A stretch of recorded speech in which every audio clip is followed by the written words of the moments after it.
Hi, here we are at the Intensive Weekend 2005, Breckenridge, Colorado. I have 2 children testing this weekend. My daughter Brittany is 9 and she's going for her certified first degree. My son Nicholas is 10 and he's going for his black and gold belt. And we're having a great time so far. Weekend's off to a great start. They currently left for a 5-mile run.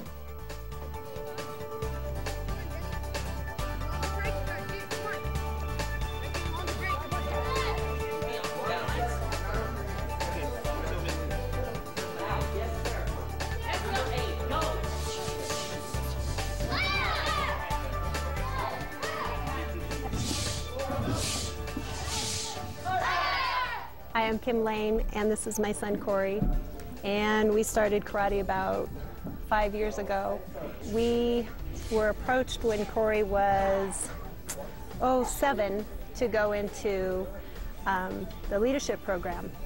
And Master Lewis said that he wanted Corey to go to black belt. And I remember thinking at the time that I wasn't quite sure that he was going to make it. He was struggling a lot, and it was really tough. And over the years, somehow, we just kept with it. And last year, Corey became a black belt, and I couldn't be prouder of him. We both had tears in our eyes when we got our black belts, and there was no greater accomplishment. Now he can do anything. My name is Lynn Hankins, and this is my daughter, Tara Puckman. Tara was 14 years old when she started. Actually, she started about 2 months before me, and after watching her in class for a couple months, I just thought it looked really fun, and since I was going to be there anyway, I decided why not give it a shot. I didn't have any friends, and wasn't athletic at all. Basically, my life was television and video games, and I really needed something productive to do.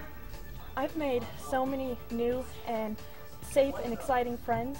As you know, in high school, it's really hard to make friends who aren't into the bad scene, like drugs and alcohol and everything like that. Well, here I can make friends where everybody I knew was safe.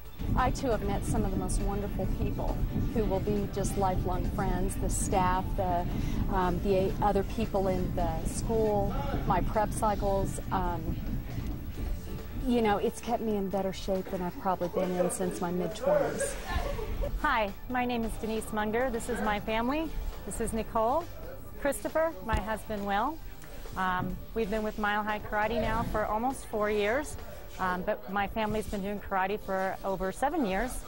My son Christopher decided he wanted to go into karate when he was 5 years old. Nicole is a certified first-degree black belt. She received her certification in May of 2005. Christopher is a conditional black belt. He will receive his certification hopefully this weekend. My husband and I are now conditional black belts. Making the black belt decision was a good decision for us because it made them get into it. We really enjoy being a physical family. We have loved sparring together. We really enjoy it. Hey, my name is Ria Montoya, and this is my son Xavier. Xavier is 10 years old, almost 11. The skills that this child is learning at such a young age is going to carry on with him into high school, into college, and into his future careers. The things that he's learning now is going to make him a huge success in the future.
Okay, everybody ready to roll? Yes!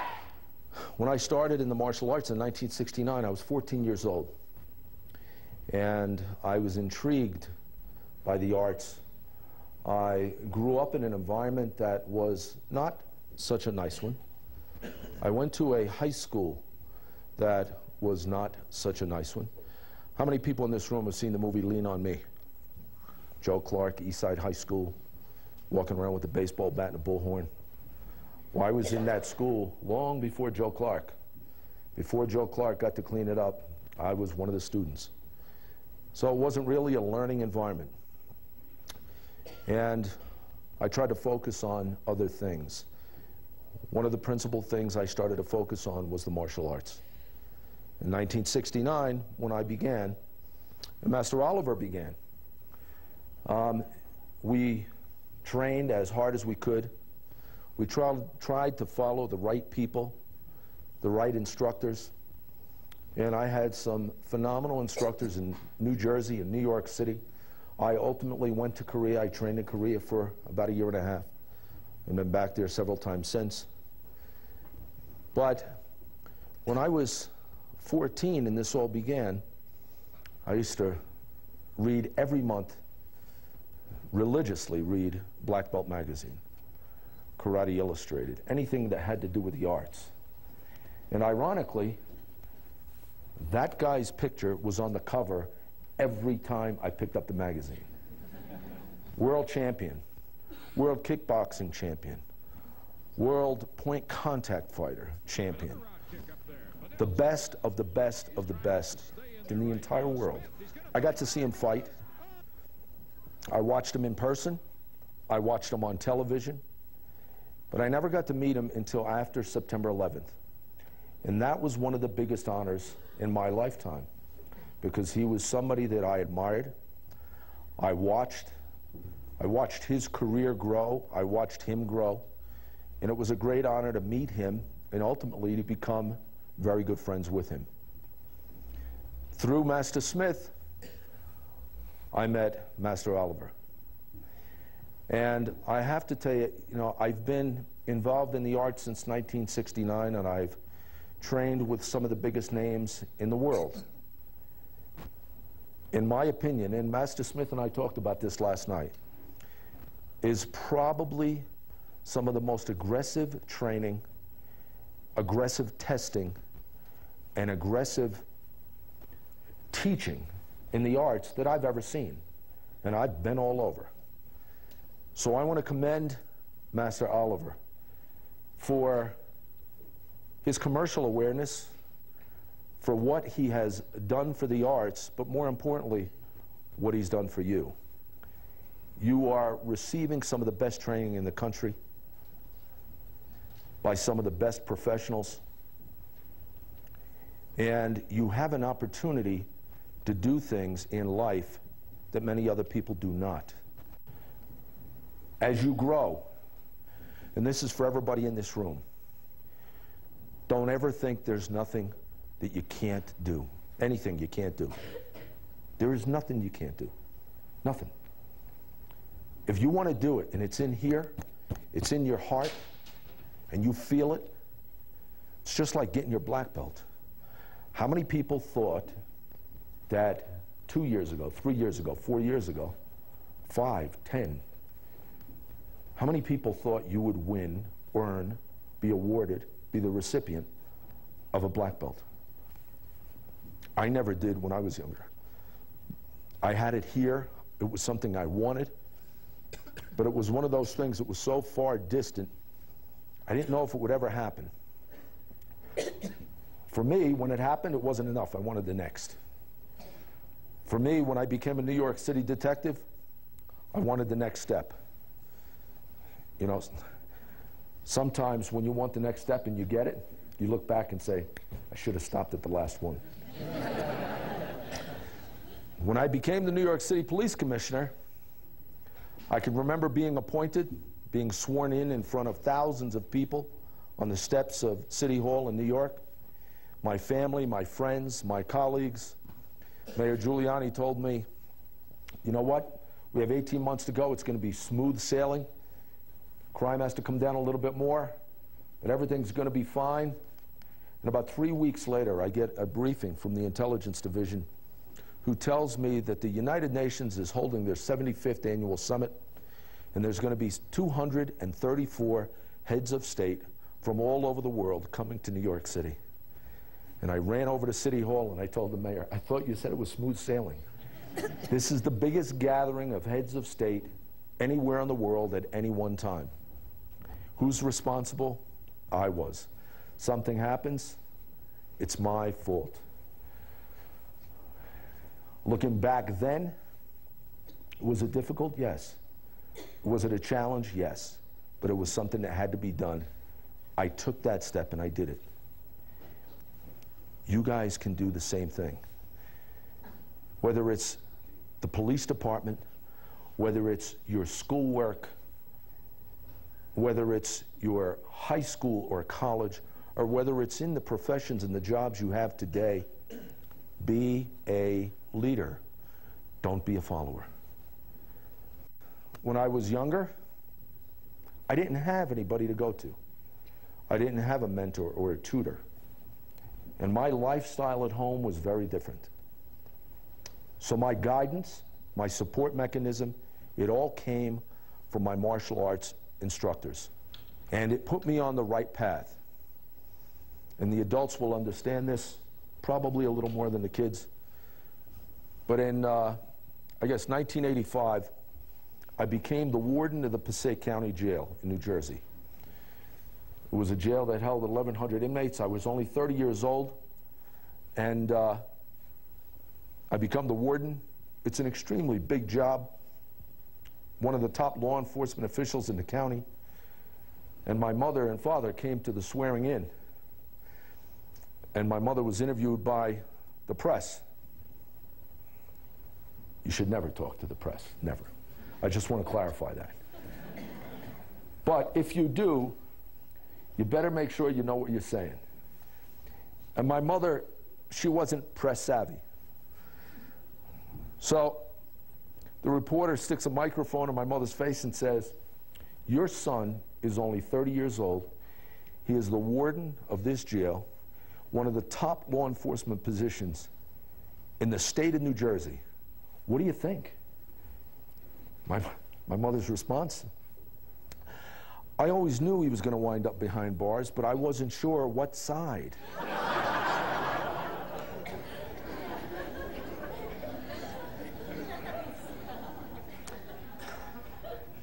It is funny now, it wasn't funny then. And she was absolutely right. There was a time that I could have gone either way. But I became the warden. Why? Because of the martial arts, because of those instructors. Because an instructor sat me down one day and said, look, you quit school, you shouldn't have. You have to get a life. You have to get some training. You have to get some internal stability. You need to go in the military. And I listened, and I did. And between my martial arts training, between going in the military, that was sort of the beginning of my career. One step after another. And with all the dedication that I pursued the arts, I pursued my career. I went in the U.S. Army. I became a military police officer. I was on the United States Army Martial Arts team at Fort Bragg, North Carolina. I got out. I became a cop. I went to work in Saudi Arabia for the royal family from 1978 to 1980 in the security branches. I left. I came back. I became a cop in North Carolina. Became a cop in New Jersey. I went back to Saudi Arabia again for nearly 2.5 years, where I ran an investigative division for the royal family's medical facility. I came back to New Jersey. I become the warden of the Passaic County Jail. And one day, you know, when you're the warden, you're the chief. You're in charge of the whole department. I had 700 people. I had 1,100 inmates. I had a big budget. I took off the gold shield. I took off the white shirt and the stars. I gave back the car and all the perks that come with the job, and I went across the George Washington Bridge, and I became a New York City police officer, a white shield cop. I started from the bottom after I was on the top. Why? Because it was something I wanted. Because it was something I dreamt about in my younger days. And I did it. And I can remember everybody telling me, you have lost your mind. Completely lost your mind. This is back in 1986. I was making $55,000, $60,000 in 1986, $60,000 a year. I'm in charge of my own department, and I gave it all up to walk a footpost in Bedford-Stuyvesant, New York, for $23,000 a year, because it was something I wanted to do. And they were right at the time.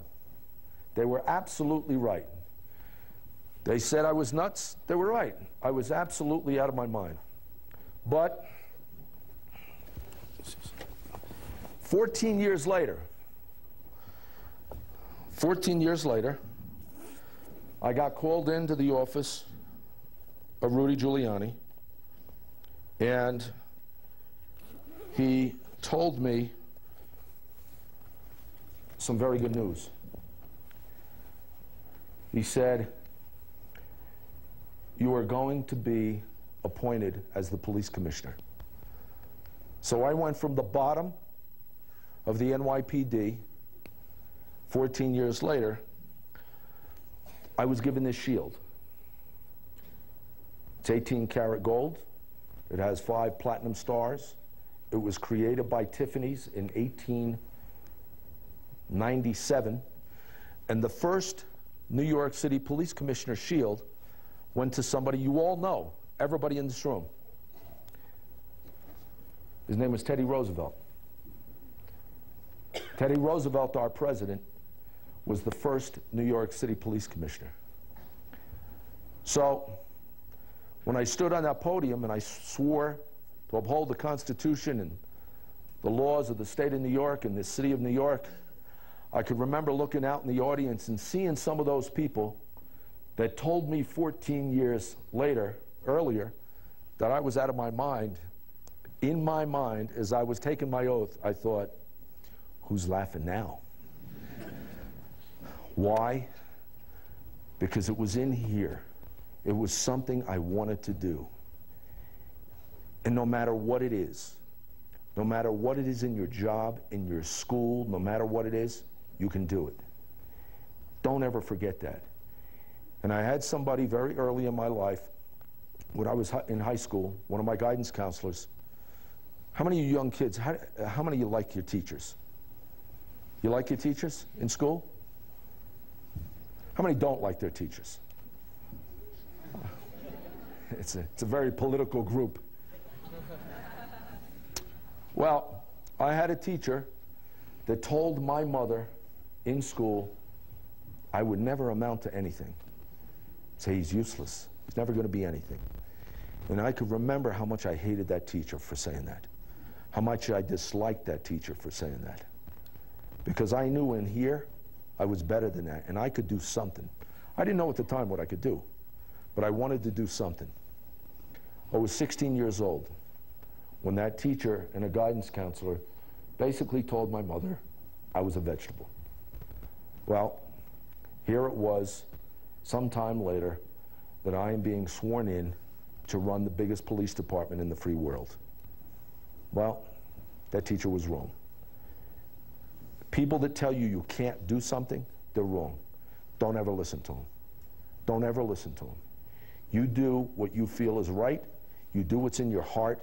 You do what you believe in. And you do it with every bit of passion you can find in your body. And you will achieve that goal, whatever it is. But you can guarantee when you walk away with your first degree or more, you can guarantee it was well deserved. It was well earned. Nobody gave you just a piece of paper. You didn't buy it and pay for it. This is something that was deserved, that you worked extremely hard for, and you should be commended for being here. Nobody does this. Believe me when I tell you, nobody does this. Nobody has the following he has. Nobody has the camaraderie he has. Nobody is insane enough to give a test for 48 hours.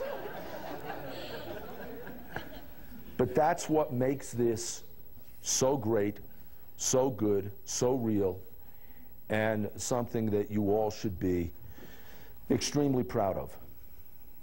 With that, I think we should give Master Oliver a big hand.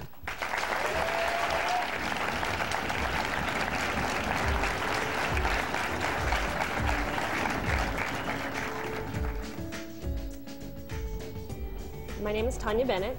This is my daughter Shelby. She's 12. And my daughter Megan is 8. I'm Kevin Bennett. My occupation is I'm a Denver sheriff. I found with Mile High Karate that they teach a whole scope of things. It's not just kicking and punching.